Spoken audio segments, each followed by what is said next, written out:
The last 12 months has been like, really high highs and really low lows. This year was a journey for me. 2020 has just been a wake-up call, I would say. When it first happened, I literally remember sitting at the shop and watching an NBA game and finding out that the NBA game was canceled because one of the players had contracted the virus. I have a lot of clients to play for the Vikings, and everything was chopped as far as people wanting to come to the shop. It happened really quickly, where it wasn't a problem, then it's a problem, then we were booked out for the rest of the year. We had people flying in from all over, and boom, no business coming in till who knows how long. All my jobs that were scheduled were all canceled. We called all of our clients with 2 weeks out, and we were like, okay, we're gonna be back in 2 weeks, awesome, and then that was not the case. We were closed from March 16th, we opened back up on June 16th. I think my main thing was just that I felt badly for women who'd waited a long time for something that wasn't going to happen.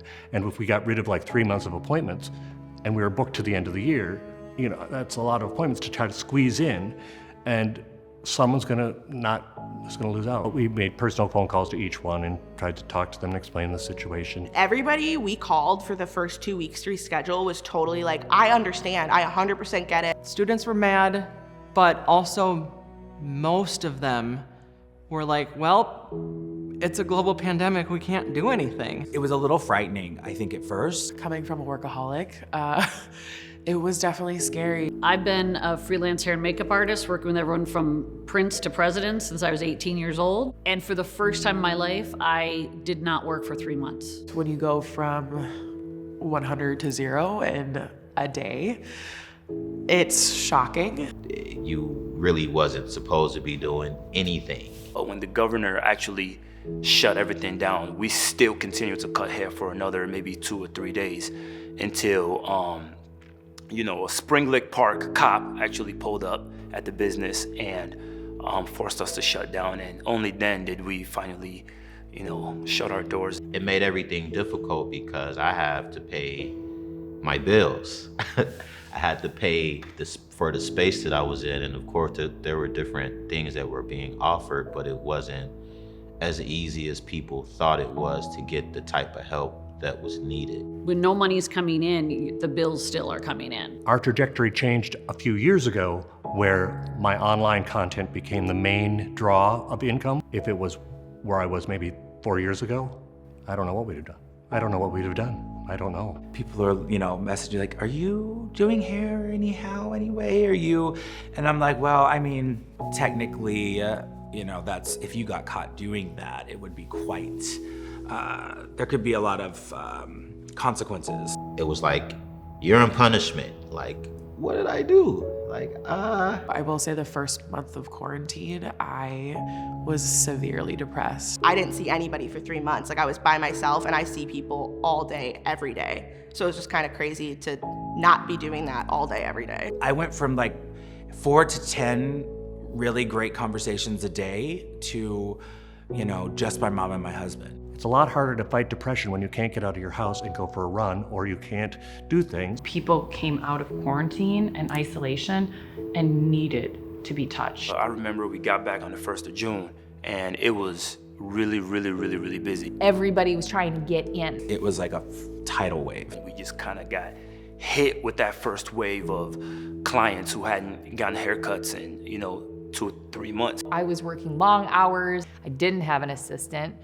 Didn't know if I could afford one. I didn't have an opportunity to feel anything. I just had to go, go, go, go, go. And then we're obviously working really close with people. So they're like, I don't want people to be, breathing on me. Even though we have masks, still you can smell people's breath. So obviously they're breathing on you a little bit. It's just a lot. It's a full-time job trying to avoid COVID. We took every precaution possible, and we implemented a ton more safety procedures than even the state board had required. I had limited spots so that I can space people out enough to where nobody interacted with anyone. Because I have 1,500 square feet, so it's real easy to just spread everybody out. Before this, we would do over 1,000 clients a week.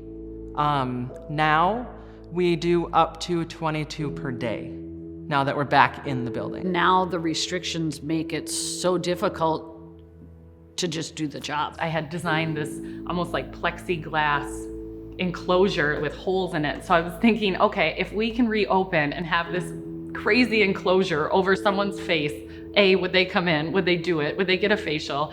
B, how is someone gonna put their arms in and move around? Us as estheticians and cosmetologists, we're trained in safety and sanitation. We disinfected everything to begin with. We have to wipe everything down no matter what because we deal with bodies, people are taking their clothing off. So it was like, okay, cool, we're just gonna have to basically step everything we do up a notch. We wiping stuff down. We're wiping everything down. Now, wipe that down. Somebody just put their head on that. Wipe that down. Hey, wipe that down. Wipe that down too. Every time we'd swap beds, we'd wipe down the entire store, door handles, we'd take temperature checks at the door, we'd ask people to please wait outside so there wasn't a lot of cross-contamination. We do hand sanitizer at the door, we take your temperature, you have to wear a mask. If you don't wear a mask, you don't come in. When I'm close with the talent, obviously they can't have a mask on, and so then I have my mask, a cover, you know, everything sanitized. For like a lip wax, let's say, I'll say, I'm gonna keep my mask on, I'll put my face shield on, and then I'll have you lay down and take your mask off. We have people fill out a COVID form before, and we do temp checks when they come in, but it's like, people are asymptomatic. The fact of the matter is that I'm seeing at the very least 30 different people a week. That's a lot of face-to-face interaction in the midst of a very contagious pandemic. When I walk on set, I have to be able to feel okay with working on someone that doesn't have a mask on. And I have to be okay with touching them and be this far away. I could be doing someone's brows and we both have a mask on, but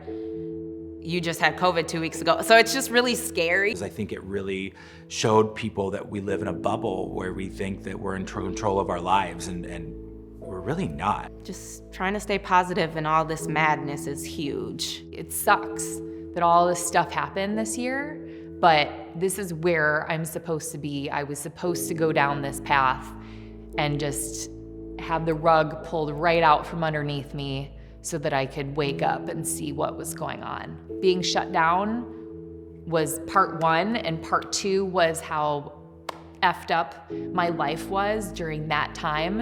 And I saw it and I was like, we gotta be done with that. I know, like, I'm not doing that anymore.